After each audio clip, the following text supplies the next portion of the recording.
ओम। गायत्री महामंत्र साथ साथ, कमर सीधी, दोनों हाथ गोदी में, बायां नीचे दायां ऊपर, ध्यान मुद्रा। ओम भूर्भुवः स्वाहा तत्सवितुर्वरेण्यं भर्गो देवस्य धीमहि धियो यो नः प्रचोदयात्। ओम। सैंड सत्संग की इन ब्रह्म ऋषियों के उल्लेख पर चलने वाली इस श्रृंखला में आज एक ऐसे ब्रह्म ऋषि का हम उल्लेख लेने जा रहे हैं जिनके विषय में बहुत अधिक बाहर प्रचार नहीं हुआ। क्षेत्र सीमित तक उनके आश्रम, जो कि उनके जाने के पश्चात अधिकांश बनाए गए, बस वही प्रचलन में रहे। अन्यथा बहुत कुछ दुनिया उनके विषय में जानती नहीं। आवश्यक भी नहीं होता, क्योंकि अनेकों बार ब्रह्म ऋषियों को अपने जीवन का एक एक भाव किसे कहते हैं, एक जन्म को भी। हमारे यहाँ जैन आस्थाओं में भाव शब्द जन्म के लिए भी आता है। तो उनका एक भाव अर्थात एक जन्म उनका प्राय प्राय मौन सा ही था। थोड़ा सा प्रचार हुआ, अधिक नहीं, पर बहुत उच्च कोटि के ऋषि जिनका आज आपके समक्ष उल्लेख प्रस्तुत है। आयु तो विशेष उनकी नहीं, 55 वर्ष की आयु में वो चले गए, शरीर त्याग दिया। ईश्वर ने जब किसी को कोई मार्ग देना हो, जीवन में कोई परिवर्तन लाना हो, तो गुरु का वह वाक्य जो हम गुरु मंत्र के समय उच्चारण करते हैं, अखंड मंडलाकारम व्याप्तम येन चर अचरम, वो जड़ में भी है, चेतन में भी है, एनिमेट इनएनिमेट सब जगह है। चर अचरम, अखंड मंडलों में व्याप्त है। वो कहां से किस रूप में आकर के मार्गदर्शन देगा, कौन सी परिस्थिति चुनेगा, नहीं पता लगता। कोई उल्लेख कर देगा, कोई संकेत कर देगा, कोई मेल कर देगा, कहीं गलती से यूट्यूब पर देख लेंगे, कहीं चर्चा में आ जाएगा। मूंगफली खरीद करके जिस लिफाफे में खरीदी है, उस खरीदे के लिफाफे से ही लोगों के जीवन बदलते हुए मैंने अनेकों बार सुने हैं और प्रत्यक्ष में मिला भी हूं। तो वो चर अचरम है। वो जीवन को बदलने के लिए किस दिशा से आ जाए, किस अवस्था में आ जाए, कोई शर्त इसके लिए निश्चित नहीं है। स्वामी जी के साथ भी कुछ विचित्र सा खेल हुआ। बड़ी युवा अवस्था थी, उनकी पत्नी चली गई। पत्नी के जाने के उपरांत वो बहुत दुखी हुए, इतने दुखी हुए कि उनका पूरा अस्तित्व विहल हो गया। अपनी पत्नी से मिलने की इच्छा उनमें बहुत तीव्र होने लगी। हालांकि वो मर चुकी थी, पर वो उससे मिलना चाहते थे, उसके बिना रह नहीं पा रहे थे। ऐसी अवस्था में जब वो रहे, तो एक दिन रात को स्वप्न में कोई संत आते हैं। आकर के उन्हें एक भोजपत्र अर्थात किसी पत्ते पर लिखा हुआ एक मंत्र देते हैं। ना उन्हें वो मंत्र पढ़ना और ना उन्हें वो मंत्र समझ आता है। अर्ध स्वप्न अर्थात आधा सपना आधा जागे हुए वो अपने पलंग की दाईं तरफ देखते हैं, साइड की तरफ देखते हैं, तो उनको ज्ञात होता है कि इस केवल स्वप्न नहीं है, कोई वाकई खड़ा है, कोई संत खड़े हैं। इससे पहले कि वो कुछ समझ पाए, वो आकृति उन्हें वो पत्र पर लिखा हुआ मंत्र पकड़ाती है और चली जाती है। उसके उपरांत वो उठते हैं, उठ करके मंत्र को देखते हैं, समझने की चेष्टा करते हैं, कुछ समझ में नहीं आता है। अपनी विहलता को लेकर के वो उस समय के स्वामी रामकृष्ण परमहंस के एक समकालीन बहुत बड़े सात्विक तांत्रिक हुए हैं। तंत्र तो वस्तुतः बड़ा सात्विक होता है, कुछ लोग उसका एक अलग मार्ग ले लेते हैं। जिनका नाम था बामखेप। उनको वो संपर्क करते हैं और जाके कहते हैं कि मेरे साथ ये घटना हुई है, इस प्रकार मेरे साथ हुआ है और मैं रात को सोया, ये मुझे ऐसे किसी संत ने दिया है। वो अपनी दृष्टि से समझते हैं, समझ करके कहते हैं कि 21 दिन इस मंत्र की साधना करो। दीक्षा नहीं देते हैं और कुछ नहीं कहते। और स्वयं वो तारा देवी, जो देवी का एक अवतार है, अवतरण है शक्ति का, उसके वो स्वयं साधक थे। जैसे काली को रामकृष्ण ने अपने सामने सजीव किया था, उसी प्रकार तारा देवी को बामखेप ने अपने समक्ष सजीव किया था। उल्लेख नहीं आया ना बाहर। और 21 दिन की साधना करने के उपरांत बामखेप तारा देवी की कृपा से उन्हीं के स्वरूप में से उनकी पत्नी को लाके उनसे भेंट करा देते हैं। वो मिल लेते हैं, पर संतोष की जगह असंतोष और बढ़ जाता है। असंतोष इसलिए बढ़ जाता है कि दुनिया की निगाहों में तो मेरी पत्नी चली गई, पर अभी इस अनुष्ठान से, इस मंत्र के जप से और इनके माध्यम से, जो सात्विक तांत्रिक थे, इन्होंने मुझे मां तारा की कृपा से उससे मिलवा दिया। इसका अर्थ यह हुआ कि मृत्यु के बाद भी अस्तित्व है। There is life even after death. अब इस प्रश्न ने उनको बहुत बड़ा असंतोष, एक तड़प, एक पीड़ा दे दी। और उस पीड़ा को लेकर के ये सारी घटना लगभग आप एक प्रकार से जाने कि ईश्वर ने चयन करके किसी कर्म बंधन का निपटारा करते हुए उनका और उनकी पत्नी का, उनके जीवन को बहुत बड़ी दिशा देनी थी। यहां से उनको बड़ी वेदना होने लगी कि अब मैं क्या करूं, कैसे करूं, मुझे जानना है, मुझे सारे सत्य के विषय में जानना है। बामखेप ने कहा, देखो, अगर तुम इसके आगे के रहस्य पे जाना चाहते हो तो अब तुम्हें अद्वैत के विषय में जानना चाहिए, वेदांत के विषय में जानना चाहिए। कोई योग्य गुरु अपने लिए वेदांत का, अद्वैत का ढूंढो, जो तुम्हें इसके पीछे के रहस्यों को, क्योंकि मैं माया तक तुम्हें ले गया, अब तुम माया से परे जाना चाहते हो, उस सत्य को जानना चाहते हो, उस रहस्य को जानना चाहते हो, उस आत्म तत्व को जानना चाहते हो, अब तुम्हें एक भिन्न प्रकार के अध्यापक की आवश्यकता है। खोज आरंभ होती है, संकेत प्राप्त हो जाते हैं और उस समय बांग्लादेश की तरफ इनका निवास था, अर्थात बंगाल का वे क्षेत्र जो आज बांग्लादेश में है प्राय। वहां से चलते हुए पुष्कर राजस्थान पहुंच जाते हैं। वहां पहुंच करके उनकी भेंट संयोगवश एक सच्चिदानंद नाम के बहुत बड़े संत के साथ होती है। अध्यात्म के, अद्वैत के वो बहुत ही मार्तंड थे। जैसे ही उन्हें देखते हैं निगमानंद, तत्काल उन्हें बोध आ जाता है कि जब मैं सोया था, स्वप्न में जो संत आकर के मुझे मंत्र दे गए, वो यही तो नहीं है। और उनकी जानकारी पुष्ट हो जाती है, वो वही होते हैं। सच्चिदानंद सरस्वती उन्हें कुछ ही दिनों में सन्यास आश्रम में प्रवेश करा देते हैं। सन्यास आश्रम में प्रवेश करने के बाद उनका नाम हो जाता है परिव्रजकाचार्य निगमानंद सरस्वती। अभी परमहंस नहीं हुए। परिव्रजकाचार्य निगमानंद सरस्वती देव, इस नाम के साथ वो अपने गुरु के द्वारा बताए गए साधना, अध्ययन, खूब अध्ययन, अरण्यकों इत्यादि का करते हैं। गुरु के मार्गदर्शन पर ही उन्हें भीतर एक बोध जागता है कि मुझे हठ योग की कुछ विधाओं के विषय में भी जानना चाहिए, प्राण के विषय में कुछ जानना चाहिए, प्राणायाम के विषय में भी जानना चाहिए।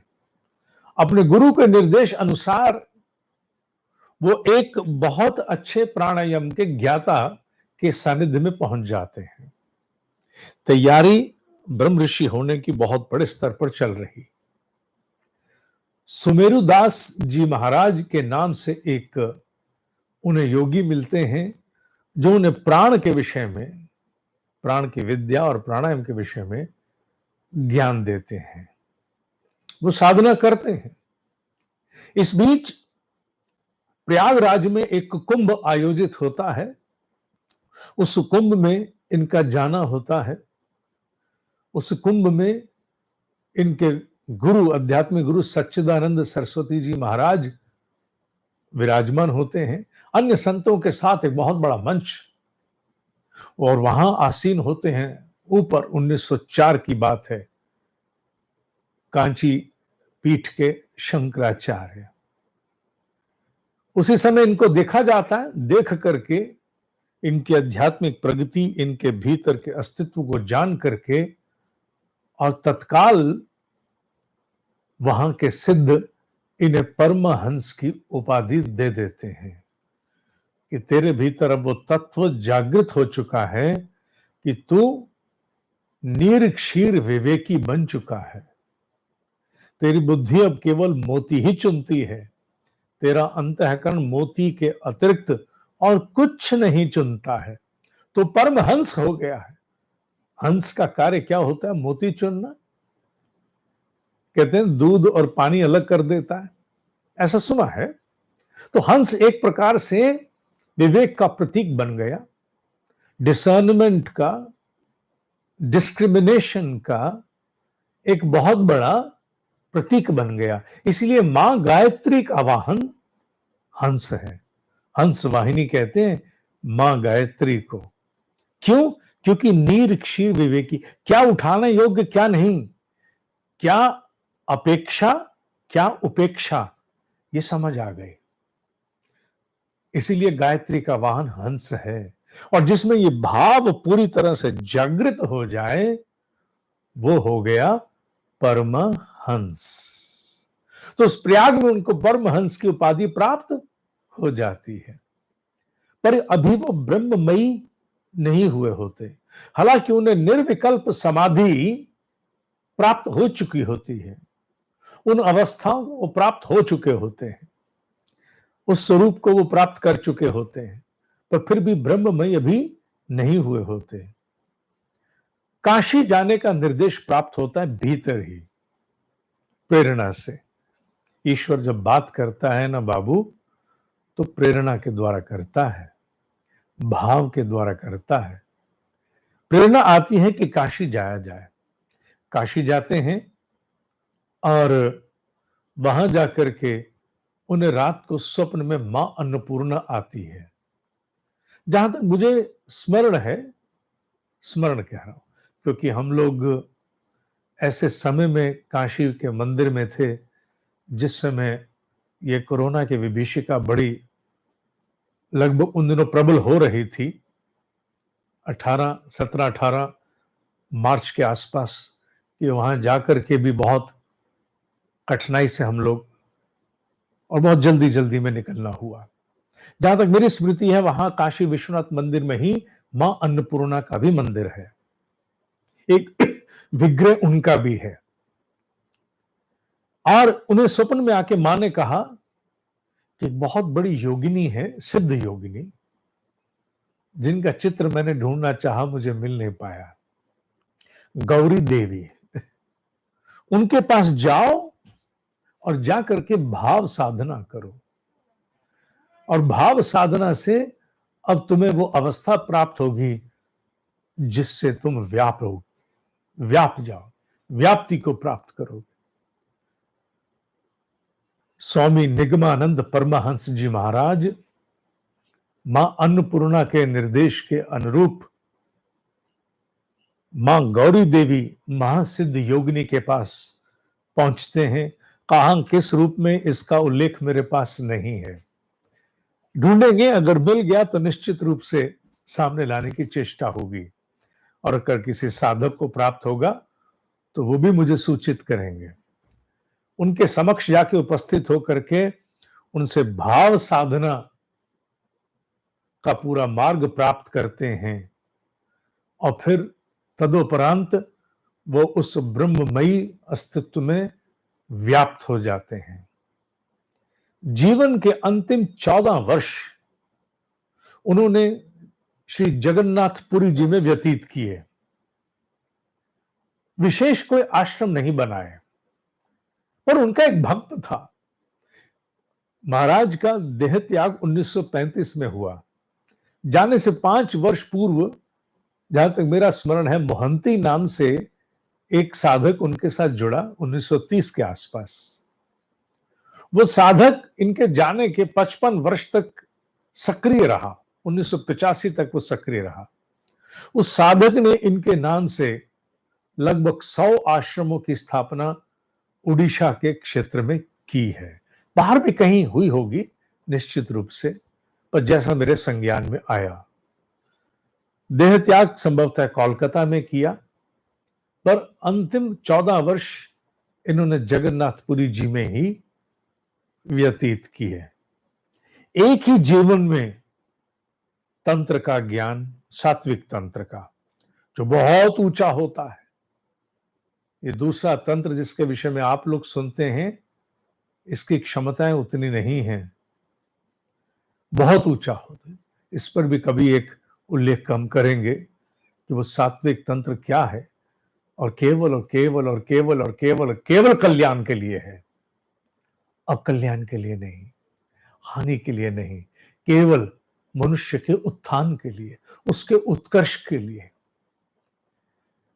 और एक ही जन्म में तंत्र, एक ही जन्म में वेदांत, एक ही जन्म में योग, एक ही जन्म में भक्ति का वह परम तत्व जो भाव से पूर्ण हुआ, ये सारी साधनाएं उन्होंने एक ही जन्म में पूर्ण की और अपने को ब्रह्म ऋषि तत्व में उस अस्तित्व को व्याप गए। इनका उल्लेख विशेष आज उपलब्ध नहीं है, पर निश्चित रूप से जब इतने आश्रमों की स्थापना है तो कुछ ना कुछ उल्लेख इनके पुरी के आश्रम से या अन्य जिनकी इन्होंने स्थापना की वहां से अवश्य प्राप्त होगा। कुछ इन्होंने पुस्तकें भी लिखी, जिनमें से 2 मुख्य पुस्तकों का उल्लेख आता है। एक जो ब्रह्मचर्य पर थी, एक गुरु तत्व पर थी।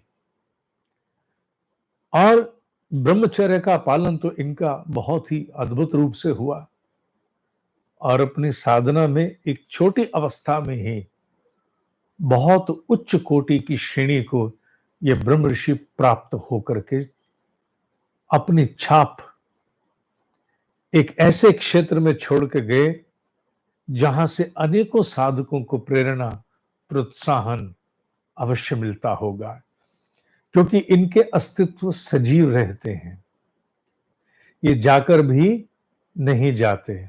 आज देखो ना, कहां से संयोग, कहां से सैंड सत्संग का उल्लेख, और कहां सैंड सत्संग में ऋषियों के उल्लेख के लिए अध्यापक भी विचरता है कि आज किसी अन्य ब्रह्म ऋषि का उल्लेख करना है।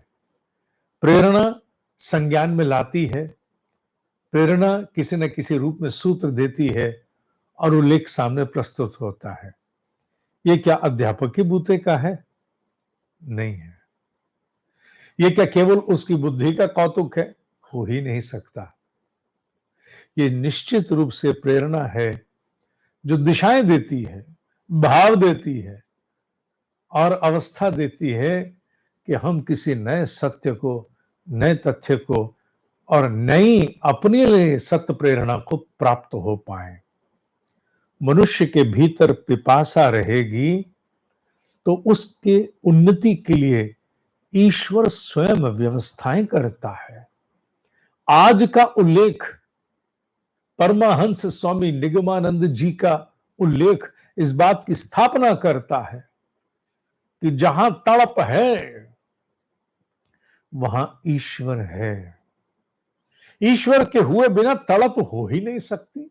मनुष्य अपने जीवन में अस्त व्यस्त होते हुए भी अपने आप को मस्त कहेगा। ये तड़प है जो जमे हुए मलबे में एक लाठी का काम करती है, जमे हुए मलबे में लाठी मारो, ऊपर सूखा होगा, नीचे जैसे ही मारोगे गाद बबक मार के उठती है और सफाई मांगती है। ये तड़प है। तड़प का तात्पर्य यही है कि ईश्वर ने लठ मलबे में गाड़ दिया, सूखे मलबे में गाड़ दिया, वो भी साफ करेगा। और वो तड़प फिर मार्ग देती है, अपने आप मार्ग देती है। चाहे वो प्रेरणा कहीं से आए, चाहे वो ज्ञान कहीं से प्राप्त हो, होगा, व्यवस्थाएं जुटेंगी, जुटती चली जाएंगी। आप में वो तड़प तो होनी चाहिए। आप में तड़प ही ना हो तो व्यवस्थाएं ईश्वर क्यों करे? अपने हिस्से की पात्रता विकसित करने के लिए उल्टा बर्तन स्वयं सीधा करना पड़ता है। ये बर्तन मेरे पास है, इसमें अगर मुझे कुछ डालना है तो यह प्रयास तो मुझे स्वयं करना होगा, तभी इसमें कुछ समा पाएगा। इस प्रकार के हुए बर्तन में कुछ नहीं आने वाला। ये मेरे हाथ में है, हमारे हाथ में है कि हम उल्टे बर्तन को सीधा करें, जिससे हमारी पात्रता, हमारा पात्र कुछ ग्रहण, कुछ धारण करने के लिए योग्य बने। फिर ईश्वर उस तड़प के अनुरूप, तड़प ही पात्रता है, बर्तन को सीधा करना तड़प ही है। ईश्वर की प्रेरणा रह रह के आती है और हम उसको किनारे कर देते हैं, अर्थात हम बर्तन सीधा नहीं करते। तड़प आकर के कभी कभी, कभी कभी, कभी कभी, यदा कदा हिला के तो जाती है, हिला के जाती है, हम नहीं हिलते। और जब हम हिलते हैं तो तड़प फिर चैन नहीं लेने देती और फिर धीरे धीरे व्यवस्थाएं करती हैं, जैसे निगमानंद परमहंस के लिए की। जो कुछ भी उनके उस आत्म उत्कर्ष के लिए, आत्म उत्कर्ष की तो अनेकों साधनाएं वो पहले से ही कर चुके थे, अन्यथा इस प्रकार से वो आगे ना बढ़ पाते। वो एक जन्म में, अनेक जन्मों में उस बुद्ध स्वरूप को प्राप्त करते हुए आ रहे थे, पर कहीं तो शुरुआत की होगी। इसलिए तड़प का ध्यान तुम रखो, ईश्वर व्यवस्थाएं अपने आप करेगा। तुम्हारे संज्ञान में वो सारे विषय वो स्वयं लाएगा जो तुम्हारी आत्मिक उन्नति के लिए जब जब जिन जिन की आवश्यकता है। सच्चिदानंद सरस्वती जी ने देखो कैसे उल्लेख प्राप्त किया, पीछे की कड़ी उन्होंने भी स्वयं ही बनाई। सच्चिदानंद जी ही उनके स्वप्न में आए, सच्चिदानंद जी ही की प्रेरणा से बामखेप तक वो पहुंचे। बामखेप में ही सच्चिदानंद की प्रेरणा से वो सच्चिदानंद जी तक स्वयं पहुंचे।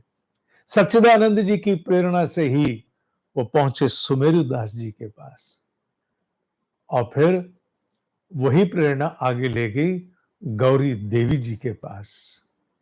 पीछे वो शिवत्व कार्य करता रहा, जो कभी अन्नपूर्णा के रूप में, कभी तारा देवी के रूप में मार्गदर्शन और आलोक देता रहा। तुम तड़प की चिंता करो, तुम अपने हिस्से के पुरुषार्थ की चिंता करो। तुम ये सोचो कि मुझे मेरे हिस्से पर क्या करना है, मैं अपने आप को कैसे हर बार गिर के उठाऊं, ये पुरुषार्थ मुझे ही करना होगा। साधना में मैंने खूब अनुभव किया है, खूब अनुभव किया है। उठाना बाबू अपने आप को स्वयं पड़ता है, अपने पीछे एक थप्पड़ लगा के अपने आप को स्वयं आगे बढ़ाना पड़ता है। ईश्वर एक सीमा तक हाथ बढ़ाता है, उसके पश्चात वो चाहता है कि उठ के तुम आओ और हाथ पकड़ो। और अगर तुम हाथ पकड़ने के लिए अपनी हिस्से के पुरुषार्थ को नहीं करते, अवसर बीत जाता है, जन्म टल जाता है, फिर अगले जन्म में फिर से शुरुआत होती है। Why waste time? जो अपने हिस्से में उसको करो ना, जो अपने हिस्से का दायां पैर पटकना है, संकल्पित होना है, वो तुम करो ना। तुम क्यों नहीं करते हो? अपने ऊपर एक अनुशासन, एक बस क्यों नहीं चलाते? क्यों अपने आप को ढीला छोड़ देते? ढीला छोड़ना है तो उन्हें जो तुम्हें साधना पथ पर आगे बढ़ने से रोकते हैं, जो तुम्हारे संकल्प में विकल्प बन के आते हैं, उन्हें ढीला छोड़ो। तुम संकल्प को ढीला क्यों छोड़ देते हो? कोई नहीं कहीं से आने वाला, और वो मुहूर्त कोई आज तक हुआ ही नहीं जिस दिन कोई ऐसा बड़ा आयोजन होगा या कोई बहुत बड़ा ऐसा संयोग बैठेगा कि कोई आके तुम्हें उठाएगा। नहीं, तुम्हें स्वयं करना पड़ेगा, स्वयं उठना पड़ेगा, अपनी तड़प को आहुतियां स्वयं देनी पड़ेंगी, बैठे नहीं रहना पड़ेगा। आकाश की तरफ मुख लगा करके और आशा करके बैठे रहना, वो किसी दिन तो आएगा, हमारा भी बेड़ा पार होगा, कभी नहीं होगा। बेड़ा पार करने के लिए अपने हिस्से से चप्पू पानी में लगाओ, गिरोगे ना, भटकोगे ना, आगे की जिम्मेवारी उसकी है, तुम्हारी नहीं। तुम अपने हिस्से में आया हुआ काम करो। ये हर बार जब ऐसे हो जाओ फिर ऐसे करो, हर बार जब ऐसे हो जाओ फिर ऐसे करो। बच्चों के खिलौने आते हैं आजकल, मैंने देखे हैं, उनको छोड़ दीजिए, 1000 बार गिरते हैं, अपने आप सीधे हो जाते, गिरते हैं सीधे हो जाते। कुछ वहीं से सीखना होगा, अपनी तड़प को अपने आप सहेजना और प्रचंड करना होगा। हमेशा अपने आप को कहना, कहीं से कोई नहीं आने वाला, और जो आएगा भी वो भी मेरे तड़प के आमंत्रण पर आएगा। मेरी तड़प आमंत्रित नहीं करेगी तो नहीं आने वाला। ये तुम्हारे हिस्से का कार्य। निगमानंद परमहंस ना जाने कहां से तड़प संजो के लाए थे। ऑल ऑफ अ सडन कुछ नहीं। There are no accidents, there all prearranged incidents, because we don't have the antecedents. पता नहीं होता पीछे क्या है, इसीलिए हमें एक्सीडेंट लगते हैं। और होते सारे संयोग बड़े व्यवस्थित हैं। इसलिए उठना तुम्हें है। उत्तिष्ठ, जागृत, यही तो विवेक आनंद है, विवेकानंद। कल मिलते हैं प्रातः 4 बजे इसी चैनल पर ब्रह्म मुहूर्त के ध्यान के लिए, तदुपरांत सत्संग के लिए, और कल शाम पुनः एक ब्रह्म ऋषि के उल्लेख के साथ। तब तक के लिए ओम शांति, शांति, शांति। ओम ही सत्य है, ओम ही सत्य है, ओम ही सत्य है।